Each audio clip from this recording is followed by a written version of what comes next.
Do you like riddles? I have included riddles throughout the entire video. Test your knowledge and try to answer them in the comments below. And don't forget to stay around until the end to make sure that you hear them all.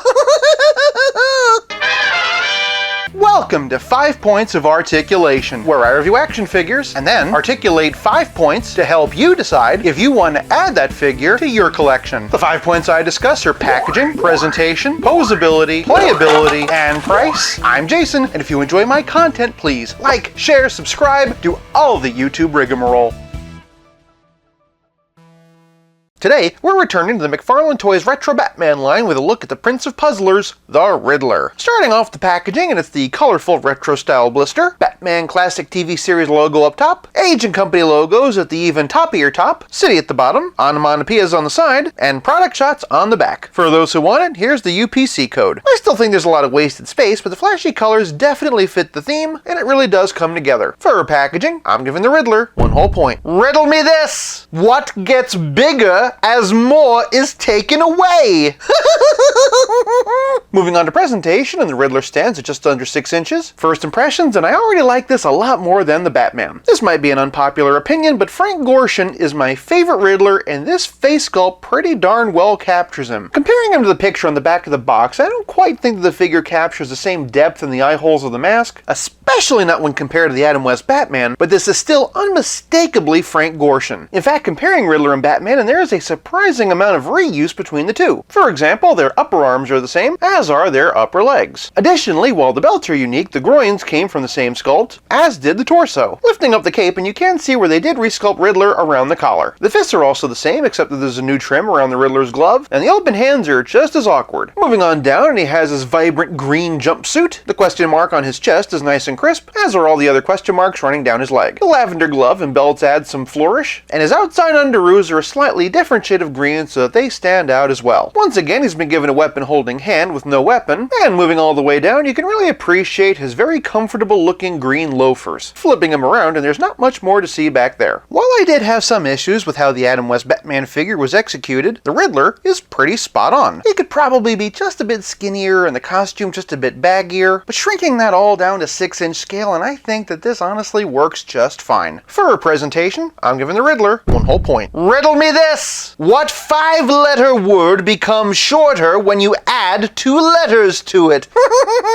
Moving on to posability, and once again, that is this figure line's greatest downfall. The head is probably on a ball joint, no real up and down to speak of, and no tilt, but he can turn all the way around. Swivel hinge shoulders raises up way over 90 degrees. Moving on down, he's got single jointed swivel elbows, and swivel in the wrist. Speaking of swivel, he has swivel in the waist, and a T-style crotch. It allows him to kick out that far, and even a little bit back. Moving on down, he has single jointed swivel hinge knees, and that's it. This is particularly unfortunate once you take a closer look at his feet. Turning them to the side, and you can see that they actually point upward slightly. As such, they do not plant flatly on the ground. If you move his hips around, you can get it to work, but as you can see, it's at an angle. With the clever use of figure stands, you can get some okay poses with these figures, but they desperately need ankle articulation and a hinge in the hips. It should probably go without saying, but for posability, I'm giving the Riddler half a point. Riddle me this! What can run but never walks? Has a mouth but never talks? Has a head but never weeps? Has a bed but never sleeps?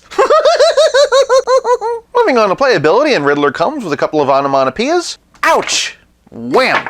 But playability is more than just snap-on sound effects, it's also about how well your figure plays with others. First up, here he is with the Adam West Batman. While I do think that this is actually a better figure, putting them side by side you can really see some of that reuse. Here he is with the Legends of Batman by Kenner. This Riddler is a bit more aqua than green. Here he is with Jim Carrey from Batman Forever, also by Kenner. For an animated series comparison, here he is in between Kenner and DC Collectibles. And speaking of DC Collectibles, here he is with the Designer Series Greg Capullo version. For a couple of other 6-inch blue and gray Batmans, here he is in between the 2003 Mattel version and also the DC Universe Classics. And for a black and gray, here he is with the DC Icons Rebirth Batman and the DC Designer Series Greg Capullo. For a 6-inch sidekick comparison, here he is with a couple of different versions of Robin and a Batgirl. And for a 6-inch villain comparison, here he is with Catwoman, Joker, and Penguin. Joker and Penguin are from Mattel, and Catwoman is from DC Direct. For a relative scale comparison, here he is with Pete the Spidey and the Spectacular Spider-Man. And of course, here he is with Stealth Iron Man. In terms of accessories, Riddler himself is pretty pretty light, but there's a growing number of other Retro Batman figures and toys for him to interact with. For playability, I'm giving the Riddler 1 whole point. Riddle me this! I have lakes with no water, mountains with no stone, and cities with no buildings. What am I?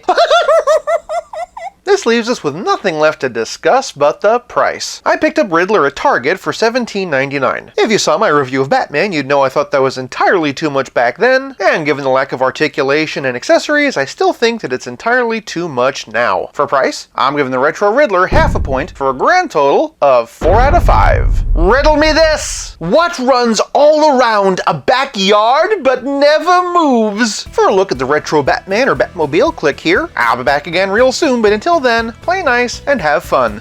You've stayed around to the end of the video. Very good. Now, riddle me this. What is so fragile that saying its name breaks it?